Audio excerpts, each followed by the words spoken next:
Sebelumnya ini Pak, ini wawancaranya itu terkait dengan pembelajaran jarak jauh Pak. Nah, jadi kita mau minta mengenai pengalaman Pak selama kita melakukan pembelajaran jarak jauh. Gitu. Oke, baik. Saya buka sesi ini. Assalamualaikum warahmatullahi wabarakatuh. Assalamualaikum warahmatullahi wabarakatuh.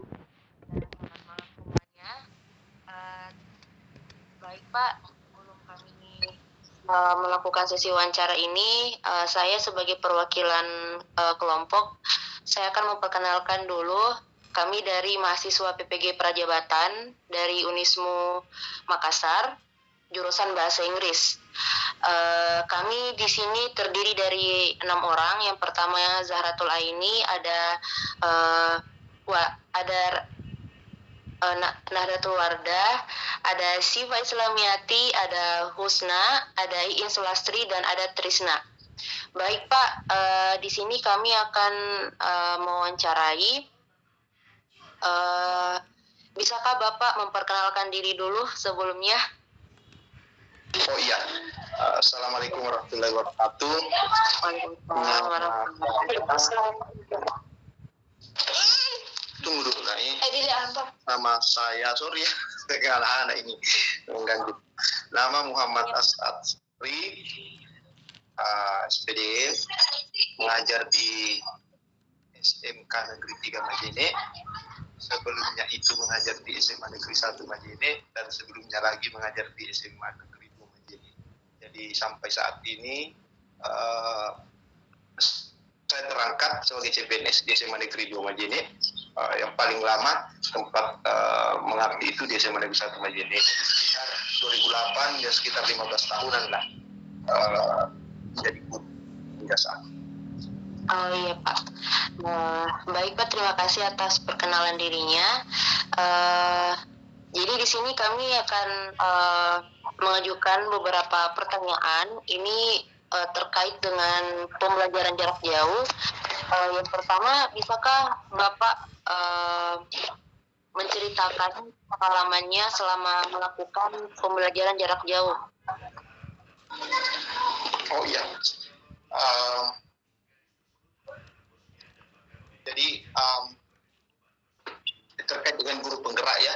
Jadi iya Pak. Guru penggerak, saya mengikuti guru penggerak ini itu mulai dari prosesnya dari bulan April 2022 mulai pendaftaran, kemudian seleksinya berlangsung selama beberapa bulan karena ada beberapa seleksi, kemudian dinyatakan lulus dan mengikuti pendidikan guru penggerak itu pada bulan Oktober 2022 sampai minggu kemarin tanggal 7 ya.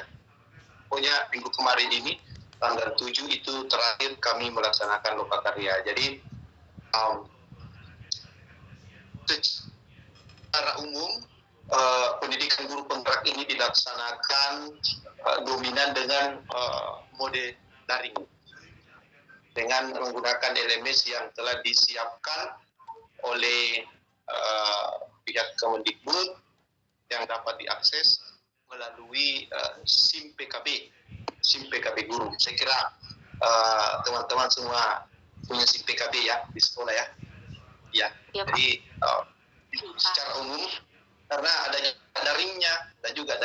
Daringnya itu dilaksanakan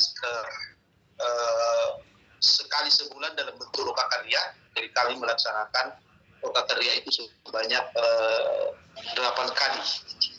Lokakarya orientasi, lokakarya 0 sampai lokakarya 7. Panen karya hasil belajar. Jadi itu selain lokakarya yang dilaksanakan seharian penuh biasanya, ada juga pendampingan dari pengajar praktik yang kemudian datang berkunjung ke sekolah setiap bulannya seminggu sebelum lokakarya dilaksanakan. Jadi secara umum, saya ulangi kembali, secara umum dominan pelaksanaan pendidikan guru penggerak itu dilaksanakan dengan cara daring dengan dipandu oleh fasilitator. Ya. Baik Pak, terima kasih atas jawabannya. Kemudian pertanyaan selanjutnya yaitu, menurut Bapak apa tantangan dan kesulitan Bapak selama menjalani pembelajaran jarak jauh itu? Ya, oke. Eh, Tantangan yang secara maksudnya mengganggu proses pembelajaran juga secara umum tidak ada, tetapi ya namanya juga proses daringnya itu dilaksanakan sambil melaksanakan kewajiban kita sebagai guru, ya tentunya ada tantangan-tantangan bagaimana mengatur waktu dengan baik. Ya, kemudian juga kan ya tentunya teman S2 di S2 juga paham bagaimana urusan-urusan yang juga cukup menyita waktu ya di pasca itu. Jadi secara umum tantangannya tidak ada.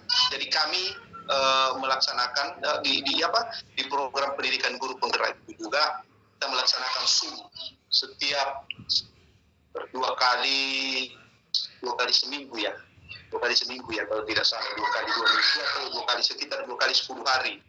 Itu 2 kali dipandu oleh fasilitator, dan kemudian di akhir modul modul ada 10, di akhir modul setiap modul ada elaborasi pemahaman yang dipandu oleh instruktur. Itu berlangsung sekitar 2 jam 3 jam setiap ya sekali dalam 3 mingguan lah, sekali dalam 2 minggu. Oke. Baik Pak, terima kasih atas jawabannya. Kemudian pertanyaan selanjutnya, menurut Bapak apa kelebihannya itu dari melakukan pembelajaran jarak jauh Pak?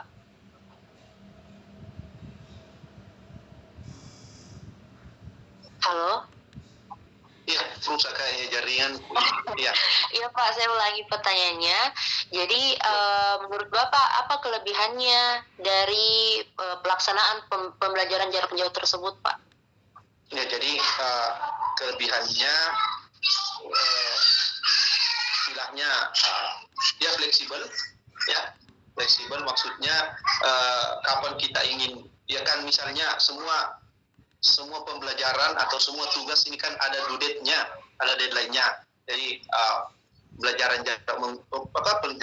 di guru penggerak menggunakan LMS itu mode daring itu kan kita bisa mengatur waktu, kapan saya harus selesaikan, kapan saya harus membaca materi, kapan saya harus nonton videonya dan lain-lain. Jadi fleksibel waktunya, dan kemudian mudah diakses juga karena ya, LMS-nya juga tidak terlalu rumit, kemudian dipahami. Di bagian awal juga sudah diberikan orientasi bagaimana menggunakan itu, tugas-tugasnya di submit seperti apa dan sebagainya, sehingga peserta itu juga dapat mengakses dengan mudah dan mengatur waktunya juga terkait dengan penggunaan LMS-nya.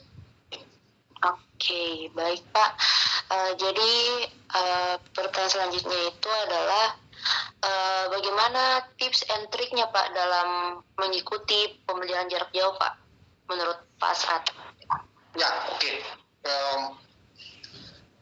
Ada beberapa salah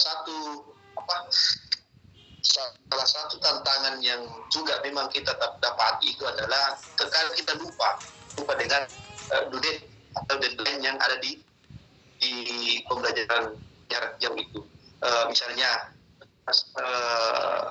tugas demonstrasi kontekstualnya atau aksi nyatanya itu dikumpul tanggal begini. Ya, namanya juga kita ini selain mengikuti pendidikan itu juga punya beberapa kegiatan yang lain. Ya, tentunya terkadang kita biasa lupa deadline-nya, sehingga saya memberikan tips-tipsnya adalah pertama itu tolong setiap setiap tugasnya itu kan ada deadline-nya, ada due date-nya. Tolong itu dicatat baik-baik di note-nya, misalnya ada di HP kah, di laptop kah, kita ada sticky note di laptop, atau kemudian di kamar atau di meja tempat kita beraktivitas. Kita pasang papan tulis kecil kah, untuk kemudian menulis setiap deadline tugas yang akan kita kumpul. Juga untuk kemudian sering memantau grup WA yang ada, maksudnya grup WA yang terkait dengan pendidikan guru penggerak itu, karena yang seringkali fasilitator, guru pengajar praktek itu memberikan peringatan atau bukan peringatan ya, memberikan mengingatkan kita untuk terkait dengan deadline tugas yang diberikan dan kemudian hal-hal yang harus dikerjakan di LMS itu. Saya kira itu saja yang terkait tips-tipsnya. Jadi jangan lupa untuk dicatat dan hanya diingat-ingat saja. Beberapa teman kewalahan dengan itu, kadang-kadang waktunya lewat 1-2 hari langsung dia ingat. Jadi di laptop saya punya sticky note, saya download sticky note-nya, jadi ketika saya buka laptop saya bisa lihat lagi due date-nya ini kapan, jadi saya bisa dahulukannya lebih awal due date-nya itu lebih awal. Kemudian ada juga di kamar, ada juga di HP. Jadi di HP juga dia kadang mengingatkan 2 hari sebelumnya bahwa deadline tugas ini itu jatuh pada hari ini, sehingga bisa kita handle semua tugas dengan baik. Karena memang tugas-tugas yang ada di guru penggerak itu memang lumayan, saya kira sama lah, kemungkinan kurang lebih sama lah dengan yang ada di PPG. Oke, baik. Oke, baik Pak. Kemudian bagaimana dengan pengalaman Bapak selama melakukan pembelajaran jarak jauh itu dengan peserta didik, Pak? Oh ya, terkait dengan peserta didik yang ada di sekolah ya? Iya Pak. Dulu. Iya dulu waktu COVID. Sudah normal. Ya, oke. Kalau kita mengaitkan pengalaman kita menggunakan platform LMS ini, Learning Management System ini, berinteraksi dengan siswa di dunia maya. Kebetulan saya pindah ke SMK Negeri 3 Majene tahun 2021. Saya mengalami masa pandemi itu ketika saya masih berada di SMA Negeri 1 Majene. Dan dulu pada saat pandemi itu saya merupakan wakasek kurikulum di SMA Negeri 1 Majene pada saat itu, sehingga memang sangat menguras energi untuk kemudian memikirkan bukan hanya tentang kelas saya dengan peserta didik, tapi kemudian bagaimana mengakomodir secara keseluruhan guru-guru yang ada di sekolah di SMA 1 Majene itu, interaksinya terkait dengan interaksinya dengan siswa. Jadi pada saat itu kami melaksanakan in-house training workshop selama kurang lebih 3 hari mengenai penggunaan platform LMS. Jadi yang digunakan itu Google Classroom. Kami pokoknya menyiapkan guru menggunakan untuk familiar dengan Google Classroom. Tetapi setelah 1 semester itu 2020 bulan 3 kami kemudian melihat bahwa perlu ada kerjasama dengan LMS yang ruang guru. Jadi dulu itu pernah sempat saya masih ingat sekali, di sekolah itu masuk ada dua platform pembelajaran jarak jauh yang masuk. Yang pertama ruang guru, yang kedua Kuiper. Jadi pada akhirnya kami kerjasama dengan ruang guru. Kami kerjasama dengan ruang guru, mereka menyiapkan akun untuk guru itu yang berbayar. Kalau saya tidak salah, kami beli itu 15 juta khusus akun guru. Ya kan, akun siswa itu kan gratis dan bisa sesuai dengan mengakses akun guru itu. Jadi pada saat setelah kami menggunakan Google Classroom, setelahnya itu karena memang ya kan namanya juga ini kita menyiapkan materi apa dan sebagainya, kita mudahkan dulu. Pada saat itu kami berpikir bahwa alangkah baiknya kalau misalnya kita kerjasama dengan ini, karena materi juga sudah tersedia apa dan sebagainya, videonya ada dan lain sebagainya, sehingga kami mengadakan kerjasama dengan hal penyediaan LMS ya, Learning Management System. Jadi sekitar hampir 1 tahun kalau saya tidak salah itu kami menggunakan ruang guru untuk berinteraksi dengan siswa melalui kelas Maya ya, kelas Maya. Setiap guru ada akunnya masing-masing. Setiap guru ada akunnya masing-masing. Siswa diminta untuk kemudian membuat akun di ruang guru itu, dan kemudian kami membagikan kode kelasnya untuk kemudian bergabung di kelas masing-masing, sehingga pada saat pembelajaran dulu itu yang hangat-hangatnya masih pandemi 2020-2021 ya, kami melaksanakan pembelajaran di ruang guru. Tapi ada juga masih ada juga beberapa yang menggunakan 2 LMS itu, ada di Google Classroom, ada juga di ruang guru. Tapi untuk komunikasinya, meskipun tidak bisa juga kita menggunakan chat yang disiapkan oleh ruang guru, untuk komunikasinya kami di sekolah itu tetap menyampaikan bahwa terutama juga saya menggunakan WA, WhatsApp sebagai media komunikasi dengan siswa, mengingatkan siswa tentang waktu belajarnya, apalagi kita pertemuan di ruang guru. Karena di ruang guru juga ada ruang live-nya, kalau saya tidak salah, ada live room-nya. Jadi seperti Google Meet kalau saya tidak salah begitu, seperti Zoom, Google Meet dan sebagainya. Jadi ruang guru juga ada kayak gitu. Tapi kami juga kalau untuk tatap mukanya, ya kami bertatap muka dengan siswa menggunakan Zoom. Masih familiar sekali Zoom dulu, selalu Zoom meskipun 40 menit putus lagi.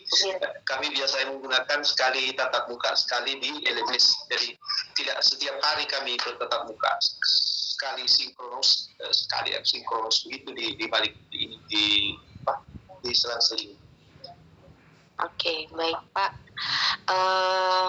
Menurut Bapak lebih senang melaksanakan pembelajaran secara daring atau luring? Kalau untuk ini memang sulit ya untuk memilih ya, karena memang masing-masing punya istilahnya itu benefit masing-masing. Luring itu memang istilahnya kalau memang kondisi jaringan yang ada di daerah itu memadai untuk melaksanakan luring, saya kira luring bagus, karena kita bisa berinteraksi. Selain itu kita juga bisa memberikan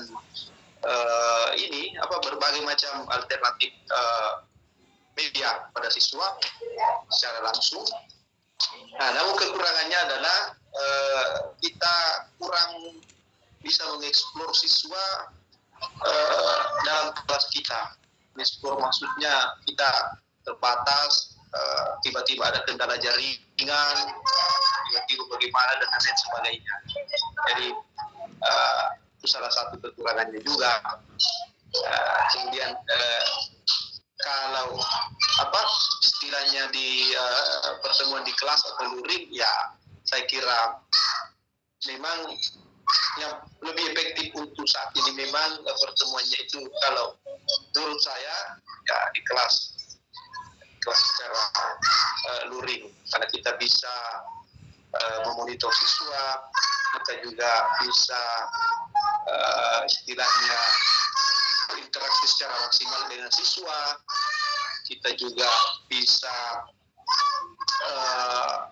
istilahnya memberikan assessment atau apa secara langsung, dan bisa menilai lah secara langsung bagaimana pembelajaran yang kita laksanakan, bisa melakukan refleksi secara langsung juga, meskipun juga secara daring juga bisa secara langsung, tapi terkadang kita menemukan kendala-kendala yang di luar kemampuan kita. Ya, kadang-kadang kita janjian dengan siswa pukul 9, jam belajarnya bahasa Inggris sampai pukul 10.30. dari 36 siswa dulu itu di SMA 1 yang muncul hanya sekitar 25, yang muncul hanya berapa, kemudian dicek di WA, mana ini ini belum muncul. Banyak tanggapan saya, Pak, di ini disuruh siswa saya jaga toko, jaringannya tidak ada. Mati lampu saya, Pak, di sini ini, dan sebagainya.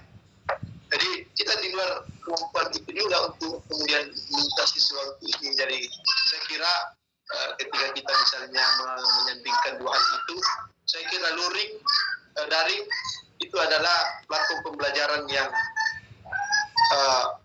mau tidak mau kita akan hadapi nanti ke depan. Iya, karena memang sudah menjadi istilahnya kebutuhan saat ini.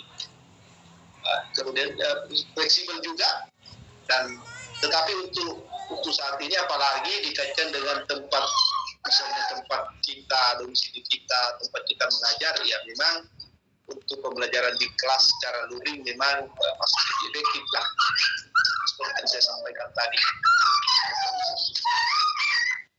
Baik, Pak. Gimana teman-teman yang lain, masih ada yang mau menambahkan pertanyaan kepada Pak As'ad? Atau sudah cukup? Oke, baik Pak, terima kasih atas waktunya untuk kami. Semoga pengalamannya Pak As'ad bisa menjadi manfaat bagi kami, bisa menjadi referensi juga bagi tugas-tugas kami juga, Pak. Terima kasih Pak atas waktunya. Saya menutup pertemuan kita ini karena ini kaitannya dengan daring ya. Iya Pak. Kaitannya dengan daring, ya penggunaan LMS dan sebagainya.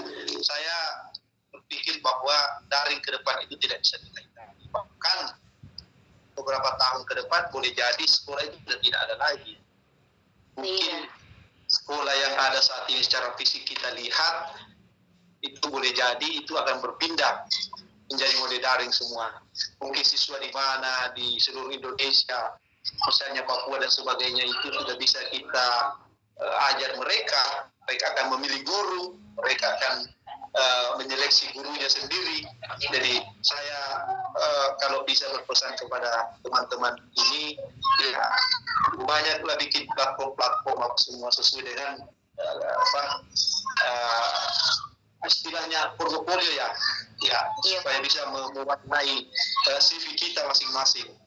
Saya kira akan begitu nanti 10 tahun ke depan, entah 10 tahun, entah 20 tahun, di guru itu akan mungkin ada di platformnya Kemendikbud, ini guru bahasa Inggris, ada 100 guru bahasa Inggris seluruh Indonesia, silakan pilih guru bahasa Inggris kalian.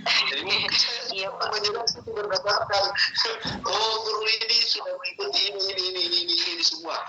Boleh jadi akan begitu. Misalnya kalau terpenuhi dari 100 siswa, oh ya ini sudah full apa semua dan sebagainya. Sehingga ya saya berpesan kita tetap belajar. Pokoknya jangan berhenti belajar. Iya Pak. Iya. Pak, sebelum kita akhiri Pak, bisa kita bergaya dulu Pak untuk dokumentasi. Siap.